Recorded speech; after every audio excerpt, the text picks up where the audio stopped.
കേരളത്തിലെ ജനങ്ങളെ ഉപദേശിക്കാൻ വരുന്നവരെല്ലാം ഇങ്ങനെയാണ്. അതായത് അവരൊക്കെ നല്ല കാലത്ത്, അതായത് അവരുടെ 18 വയസ്സിനും 30 വയസ്സിനും 35 വയസ്സിനും ഒക്കെ അടിച്ച് പൊളിച്ച് തോന്നിയത് കണക്കങ്ങ് ജീവിച്ചിട്ട് പിന്നെ ഒന്ന് ഒതുങ്ങി കഴിയും. ആണുങ്ങളാവട്ടെ പെണ്ണുങ്ങളാവട്ടെ, പിന്നെ ടീനേജുകാരൻ നോക്കുമ്പോൾ ഇവർക്കൊരു ഇതാണ്, അതൊരു അസുഖമാണ്. അതായത് നമുക്ക് പറ്റുന്നില്ലല്ലോ, പിന്നെ അവരങ്ങ് ഉപദേശിച്ച് കളയാം, അതെങ്കിലും നമുക്ക് ചെയ്യാം. അതായത് അവരുടെ കോൺഫിഡൻസ് ഇല്ലാതാക്കാം.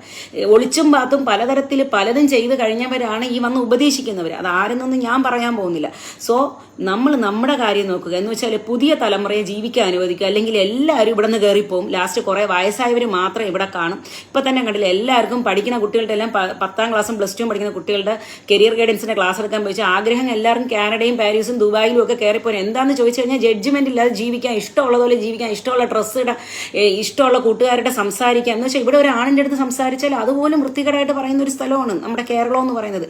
ഇപ്പൊ കുറച്ച് ആൾക്കാർ നന്നായി നടത്തും. എന്താണ്ട് ഇതുപോലുള്ള താത്താമാരും മാമിമാരും പോലുള്ള കാക്കാമാരും ഒക്കെ നമ്മുടെ വീടിന്റെ അയൽവാസികളിലും ചില വില്ലേജുകളിലും ഇന്നും ഉണ്ട്. മനസ്സിലായില്ല? അപ്പൊ ഇതുപോലുള്ള സ്ത്രീകളെ നമ്മൾ ഒതുക്കേണ്ട ടൈം കഴിഞ്ഞിരിക്കുന്നു.